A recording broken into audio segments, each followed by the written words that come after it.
Vamos a hablar de Brasil, porque las cosas se están complicando.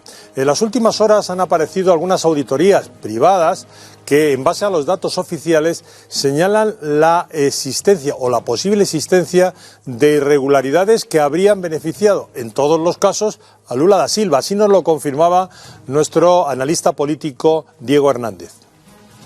El ejército callado y las calles llenas de nuevo este sábado, con gente pidiendo una auditoría a las elecciones, pidiendo que se evite la llegada de un hombre condenado por la justicia por corrupción y lavado de dinero al poder, y sobre todo pidiendo la remoción del ministro Moraes, Alexandre de Moraes, como presidente del Tribunal Electoral, Superior Electoral del país. Hoy sábado, por tanto, las calles están de nuevo nutridas. Vamos a saber en las próximas horas qué tanto, si como ustedes vieron en los días pasados se vuelven a llenar, como aconteció en Río de Janeiro, en Belo Horizonte, en las principales capitales, o no. El hecho del informe que se presentó ayer apunta a algunas irregularidades que son graves. Las Fuerzas Armadas hicieron una especie de auditoría o de revisión del proceso electoral en el primer turno e iban a entregar un informe, pero de una forma no esperada. Este informe fue aplazado. El presidente del Tribunal Electoral, Moraes, exigió que las Fuerzas Armadas entregaran el primer informe, tuvieron un encuentro y de ese encuentro salió el hecho de que no entregarían las Fuerzas Armadas el informe, sino hasta el término del segundo turno. Y con nosotros está Gabriel Araujo, que es un perito de informática forense, para tratar de ver en qué consiste. Él está estudiando todos esos informes de los que hablamos, en donde se aprecia en ciertas máquinas electrónicas utilizadas. Él ya venía advirtiendo que el sistema podía dar lugar a estos errores provocados. ¿En qué consiste, Gabriel? Muy buenas noches. Hola, buenas noches. ¿En qué consiste ese tipo de errores que al parecer han beneficiado sistemáticamente a Lula?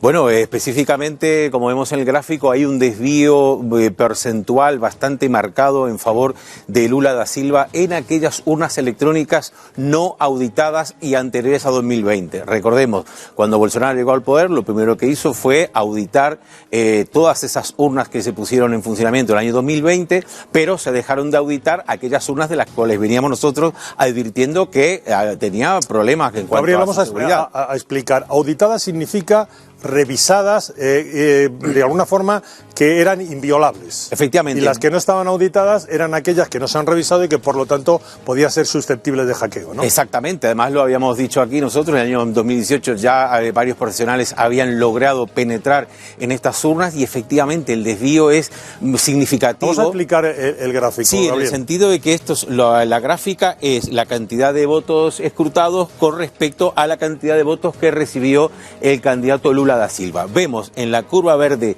de todo Brasil, digamos, aquellas urnas que sí han sido auditadas del año 2020 y en la curva roja tenemos las urnas que no han sido auditadas. Estamos hablando de urnas del año 2009, 2010, 2011, 2013 y 2015. Ninguna de esas urnas fue auditada de la manera que lo quiso hacer Bolsonaro en el año 2020 y precisamente ese desvío tan significativo, en este caso el informe concluye que realmente Bolsonaro tenía que haber sido declarado ganador de la segunda vuelta con el 50,5% de los votos. Se ha producido el caso incluso de que en algunas zonas, en algunas regiones en donde los representantes del partido de Bolsonaro han obtenido sistemáticamente votos, Bolsonaro era cero. Sistemáticamente. Efectivamente, y por eso de ahí todas esas protestas que hemos visto estos días en la calle, en el sentido de que en estas demarcaciones electorales aparecía Bolsonaro con 0 votos y realmente la propia gente decía, no, pero si yo he votado en ese colegio electoral, ¿cómo es posible que mi voto no esté? Es decir, y todas estas evidentemente han sido en esas urnas no auditadas. Por tanto, es muy grave. Que ha habido votantes que en donde Bolsonaro ha sacado 0 votos, ellos han confirmado en redes sociales y en los medios que ellos votaron a Bolsonaro. Este es el otro problema, que en Brasil no se puede hablar de esto. Es que este informe ha sido presentado en Argentina porque en Brasil está vedado. No se ha declarado delito. Efectivamente, entonces nadie se atreve ni siquiera a firmar este tipo de informes, ¿no? De repente no sabemos quién lo ha hecho, que hubiéramos querido saber. Yo por eso no le hablo de auditoría, hablo de informe porque realmente una auditoría seria debería estar firmada, la metodología y demás. Sin embargo, el de la primera vuelta, que sí es un informe muy completo, ese sí está acabado, ese sí viene con la metodología y también revela desvíos incluso de una cantidad inusitada de urnas que han aparecido y que no estaban censadas. Es decir, que quizás no debiera llegar Bolsonaro a la segunda vuelta.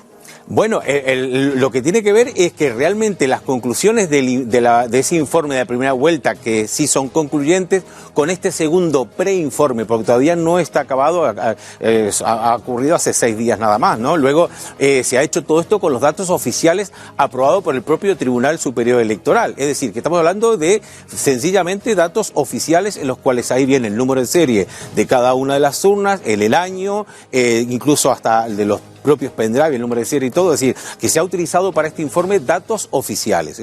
Vamos a ver unas imágenes en las que se puede apreciar de alguna manera cómo se puede llegar a producir o cómo se pudo llegar a producir, que recuerden ustedes que todo estaba en el ir y venir de un pendrive.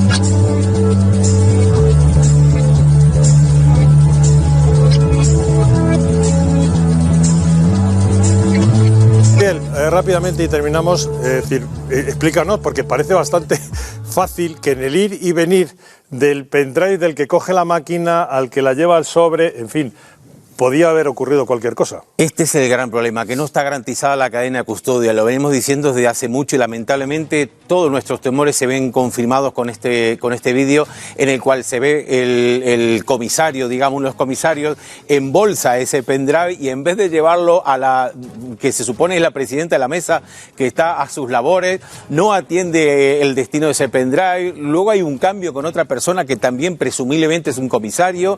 Al mismo tiempo hace como una maniobra como de trilero, ¿no? ¿De dónde está la bolita? Aquí, ¿no? Y bueno, en teoría, o sea, lo que estamos viendo es que se saca el pendrive y realmente no se puede garantizar la cadena de custodia. No vemos ningún policía, ningún interventor, no vemos a nadie que vigile este proceso. Seguiremos el tema como lo estamos siguiendo contigo, Gabriel. Muchísimas gracias. Encantado. Muy buenas noches. Gracias.